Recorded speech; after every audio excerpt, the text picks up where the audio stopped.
বন্ধুরা, এর থেকে সহজ এবং মজাদার বিরিয়ানি আর হতেই পারে না। আমি কথা দিচ্ছি 100% গ্যারেন্টি। তোমরা যদি এভাবে আমার মতো বিফ বিরিয়ানিটা করো, তোমরা খেয়ে বুঝবে এর স্বাদ একদম ভুলতে পারবে না। নিজেরা বা অতিথি সবার জন্যই এটা একদম এত মুখরোচক একটা বিরিয়ানি রেসিপি। আসসালামু আলাইকুম বন্ধুরা, চলে আসলাম বিরিয়ানি রান্না করতে।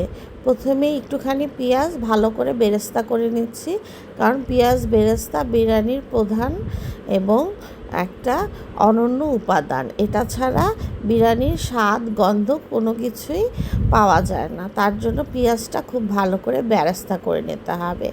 আর সেই পেঁয়াজ বেরেস্তার মধ্যে আলুটাও ভেজে নিতে হবে। এতে আলুর মধ্যে পেঁয়াজের বেরেস্তার একটা খুব সুন্দর গন্ধ চলে আসবে।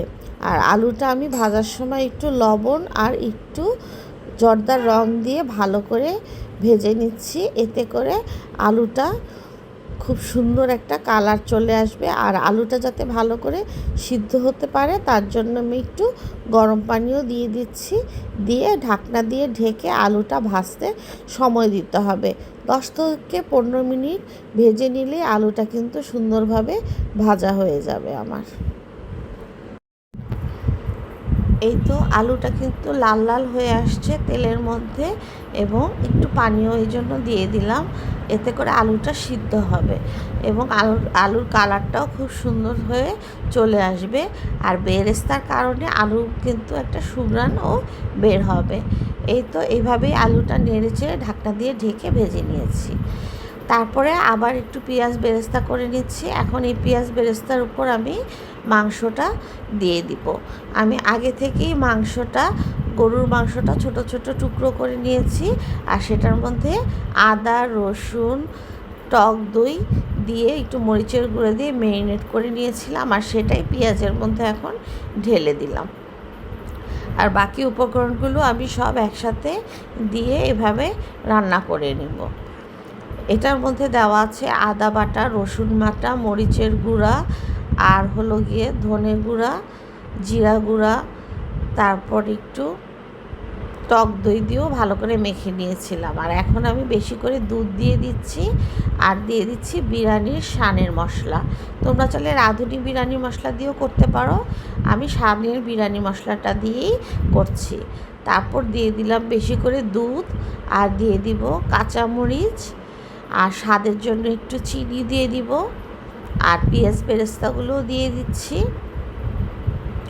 আর দিয়ে দেব বেশ কিছু আলু বোখারা, আর দিতে হবে বাদাম বাটা। এগুলি দিয়ে খুব ভালো করে চুলায় বসিয়ে নেড়ে চেড়ে এটা রান্না করতে হবে। আর ম্যারিনেট করার কারণে মাংসটা কিন্তু অনেকটা বেশি টেস্টি হবে। মাংসের ভিতরে ভিতরে মশলা ঢুকে যাবে। আর যেহেতু আমি মাংসটা ছোট ছোট করে নিয়েছি, তার জন্য বেশিক্ষণ লাগবে না সিদ্ধ হতে। এভাবেই তোমরা অল্প তেল বা ঘি দিয়ে মাংসটা খুব সুন্দর করে রান্না করে নেবে। মাংসটা যত বেশি মজা করে রান্না করবে, তত বেশি বিরিয়ানির টেস্টটা ভালো আসবে। এই তো আমি বেশ কিছু কাঁচামরিচ আর আলু বোখারা দিয়ে দিলাম। আর মাংসটা কিন্তু পানির বদলে দুধ দিয়ে রান্না করবে।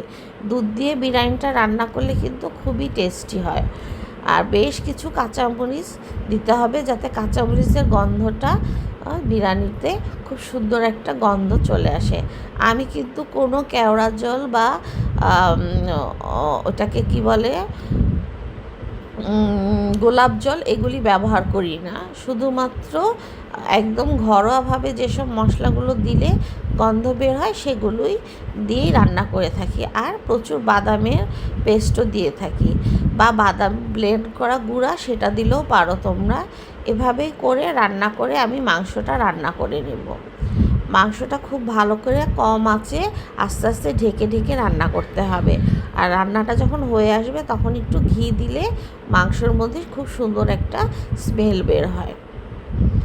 এই তো এভাবে সুন্দর করে মাংসটা রান্না করে নিতে হবে যতক্ষণ না পর্যন্ত মাংসের উপর তেল বেয়ে বেয়ে উঠে পড়ে।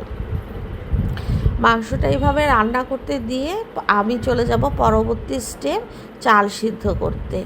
তো তোমরা তো দেখতেই পেলে কিভাবে মাংসটা রান্না করলাম। এই তো মাংসটা কিন্তু একদম খুব ভালো করে আমি চুলায় নেড়ে চেড়ে রান্না করছি, যাতে দুধ আর বাদামে কিন্তু পোড়া লেগে যায়, এদিকটা খেয়াল রাখতে হবে। সেজন্য দুধ আর বাদামটা মাংসটা যখন হয়ে আসবে তখন দিবে। এই জন্য আগে থেকে মাংসটার মধ্যে বাদাম বাটা দিলে কড়াইয়ের তলাতে লেগে যায়, আর দুধটাও। এই তো মাংসটা বসাতে দিয়ে আমি এখন চালটা প্রিপারেশন করে নিচ্ছি। চালের জন্য আমি এখন পরিমাণ মতো গরম পানি দিয়েছি, একদম হাঁড়ি ভর্তি করে গরম পানি দিয়ে নিয়েছি। আর এখানে আমি প্রায় হাফ কেজির মতো চাল রান্না করব, তার জন্য আমি হাফ কেজি চাল ভালো করে আগে থেকে ধুয়ে ঝরা দিয়ে নিয়েছিলাম। আর এই আমি যেহেতু বাসমতি চাল দিয়ে করব, বাসমতি চালটা কিন্তু আধা ঘন্টা ভিজিয়ে রেখে তারপর ঝরা দিয়ে নিতে হবে। আর চালটা সিদ্ধ হওয়ার জন্য আমি এখানে দিয়ে দিলাম 1 চামচের মতো লবণ, আর দিয়ে দিব এখানে গরম মশলা কিছু। তোমরা চাইলে এখানে তেজপাতা, দারচিনি, এলাচি এগুলো দিয়ে দিবে, আর একটা অ্যানিস মশলা দিবে, বেশি দিবে না। অ্যানিস মশলাতে দিলে খুব কড়া গন্ধ হয়, তীব্র, তার জন্য খুবই অল্প দিবে। যেহেতু আমি এখানে প্রায় 500 গ্রামের মতো রানবো, তার জন্য হাফ অ্যানিস দিয়েছি। দিয়ে চালটা যখন ফুটে উঠবে তখন আমি চালটা থেকে ঝরা দিয়ে নিব। প্রায় 80% কুকড হলেই বুঝতে হবে তোমার চালটা হয়ে আসছে। এভাবেই আমি একপাশে মাংসটা হতে দিয়েছি, আলুটাও রান্না হয়ে গেছে, আর এদিকে আমার এখন চালটাও সিদ্ধ হচ্ছে।